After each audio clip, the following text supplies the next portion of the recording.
Okay.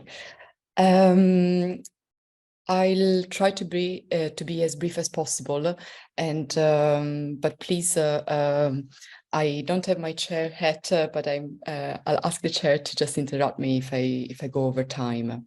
So, as mentioned in the program today, I would like to talk about Shanzai lyric, and I'll say a little bit more about Shanzai lyric in a second.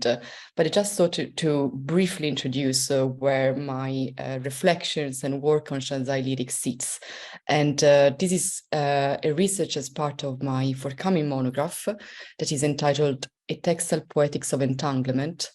And as I was thinking about this panel on subversion and textiles, I was thinking about how my book sort of engages with forms of subversions. And I can think of several ways in which, through which it does that. And subversions of not just languages, but also discourses, forms, genres, and so on and so on. And we'd also like Jessica Hemming's keynote lecture in the back of my mind and still a little bit activated there. I was thinking this morning on how even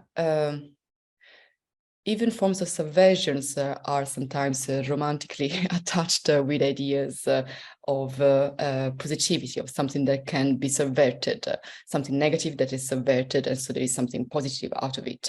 And I was just thinking about, for instance, my own discipline, and I was just thinking, how am I subverting a kind of theoretical discourse around intermediate poetry, that's my area, if you want, in a way that still it involves some sort of oppression towards the other disciplines, other discourses with which I'm engaging with in order to do that very subversion. So in other words, how do I subvert using the same language that I'm sort of subverting, so from within in a way?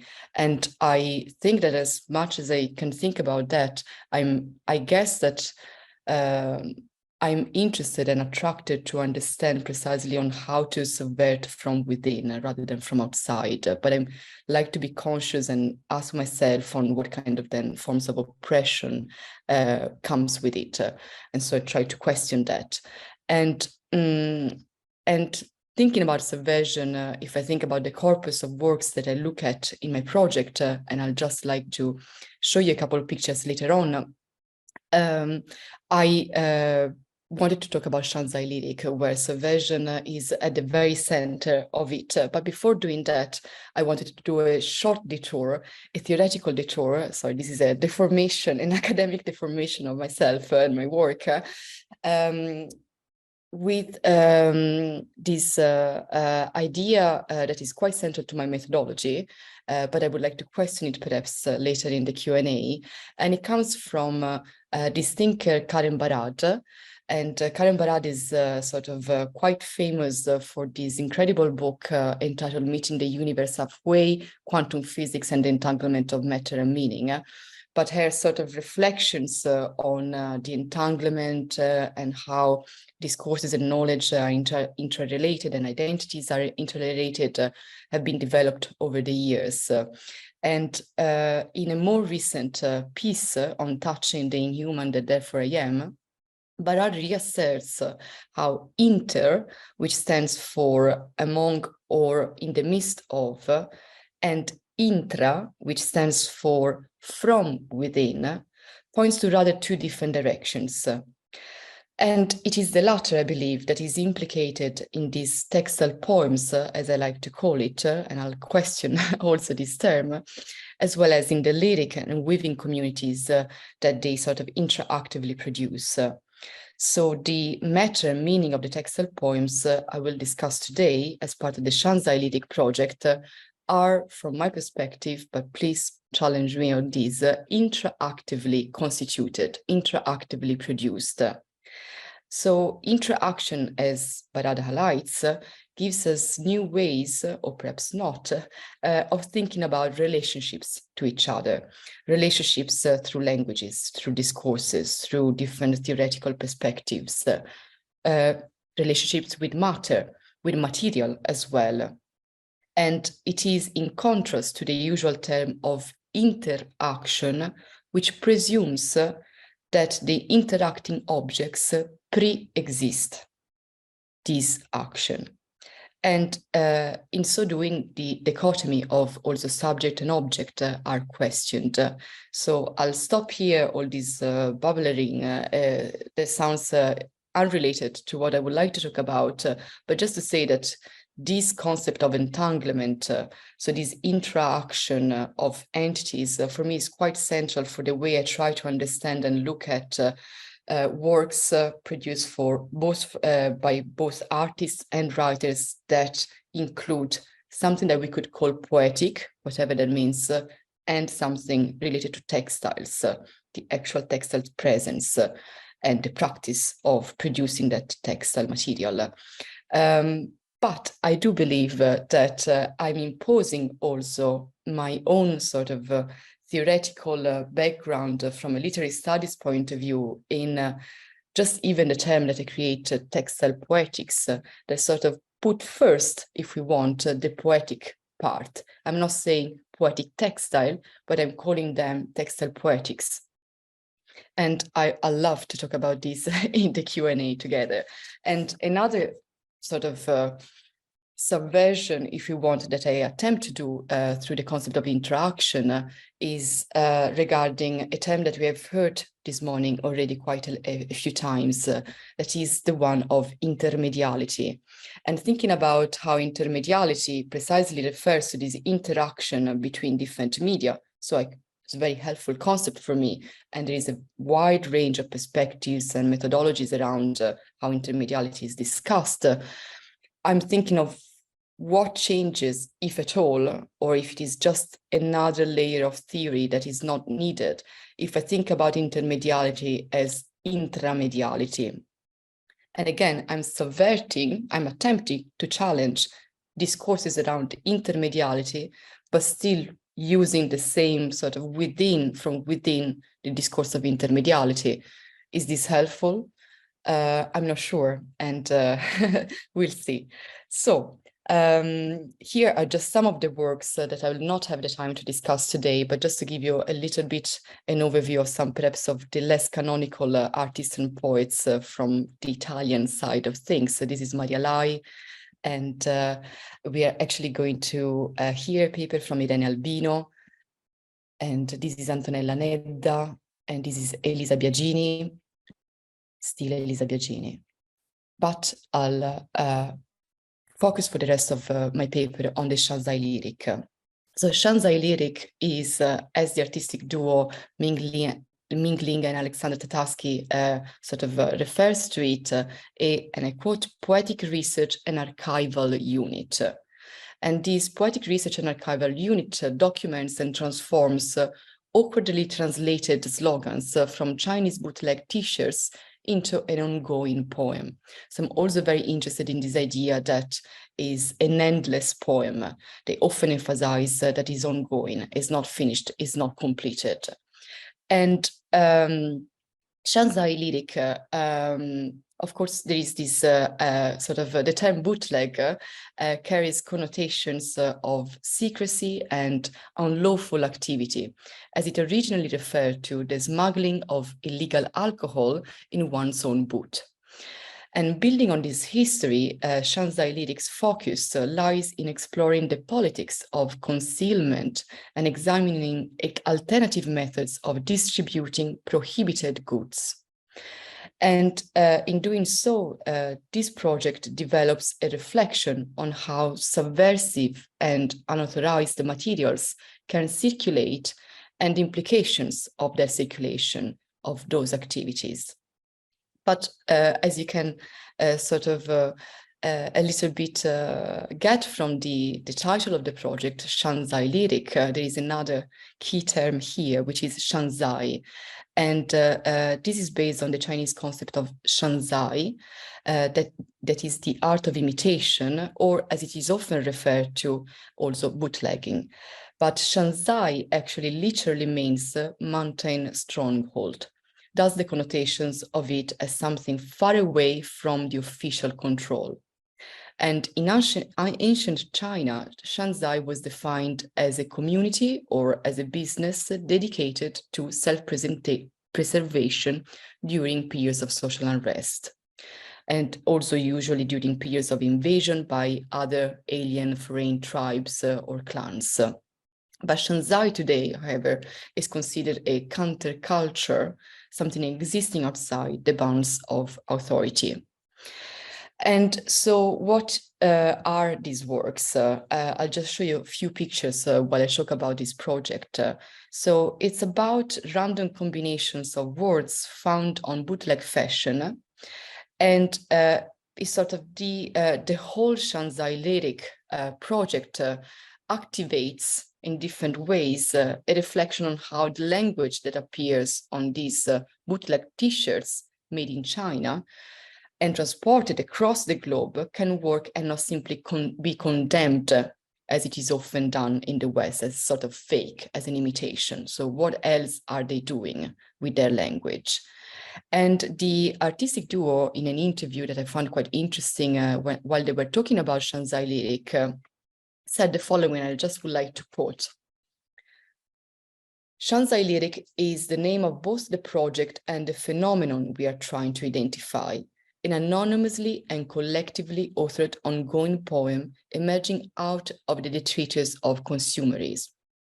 Our aim is to place Shanzai lyrics in dialogue with each other, poetic and artistic lineages that also experiment with mimicry, wordplay, poetic plagiarism, and nonsense as subversive methods.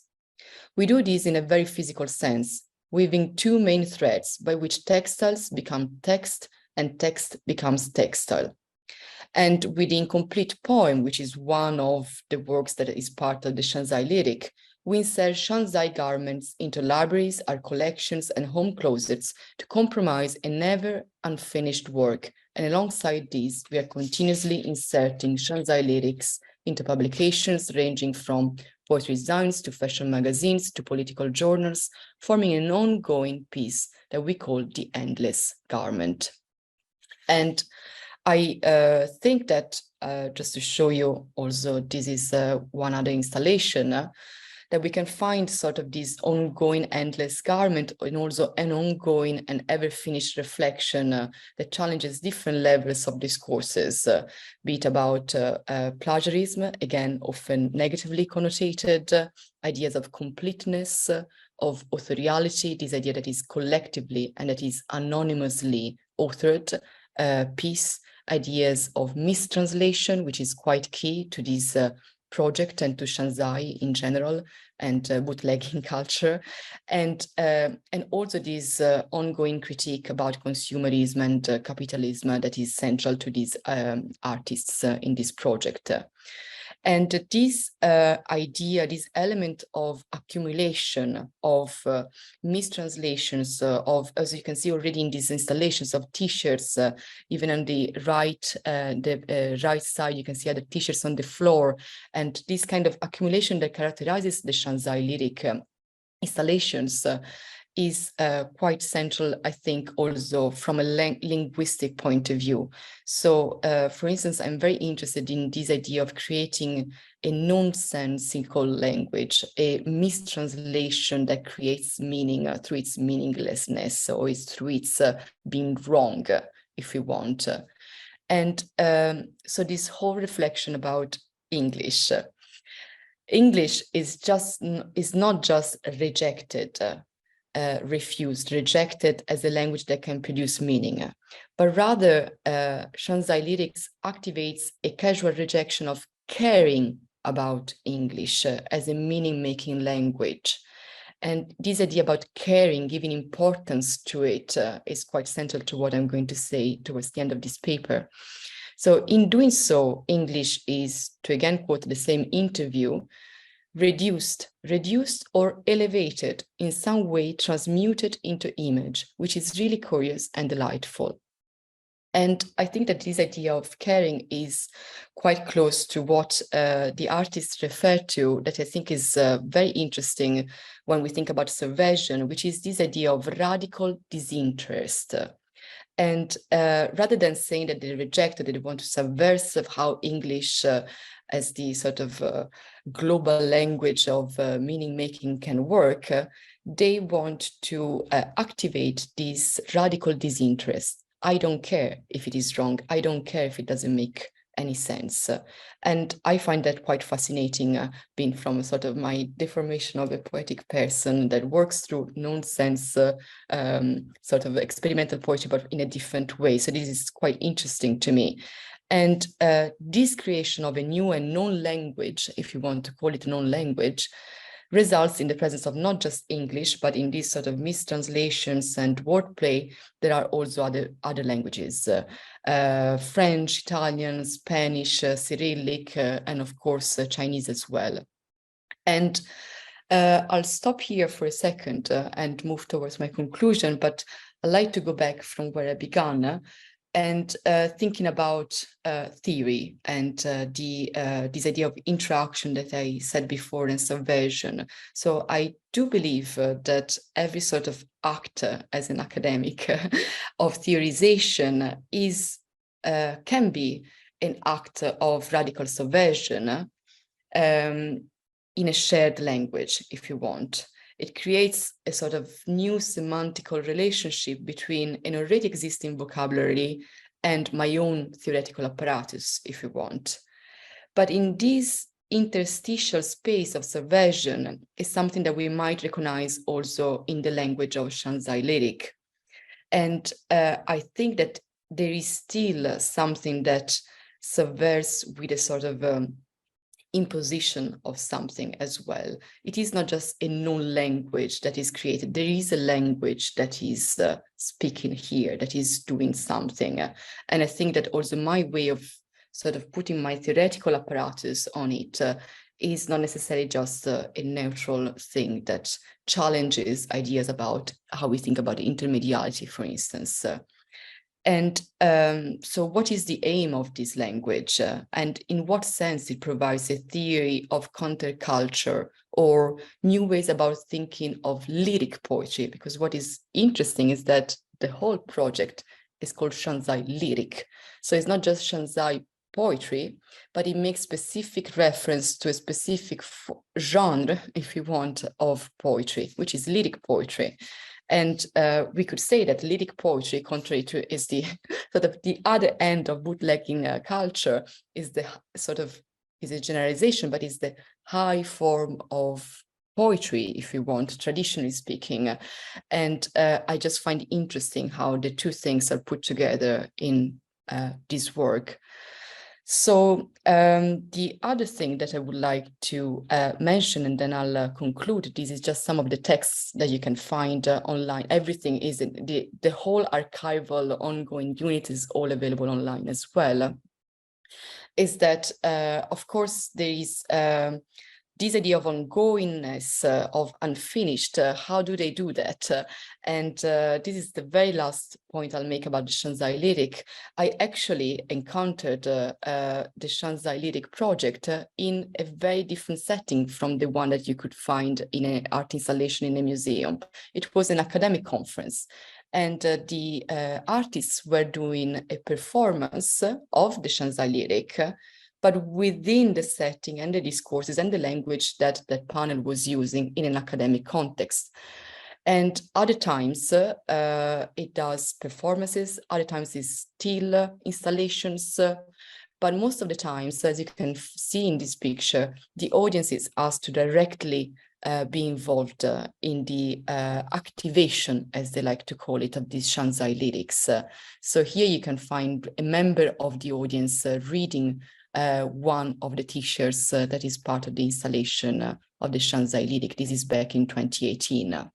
So the Shanzai lyric is meant to be ever-changing, avoiding being static, And why is that? Because it's a way of trying to avoid to be institutionalized. And it is therefore open to anyone to add or to draw from its resources. And for this reason, it is presented in a wide range of ways and settings and places. So I think I'll leave it here. And I know that I've been a little bit jumping all around, but I'd be happy to answer any questions during the Q&A. Thank you.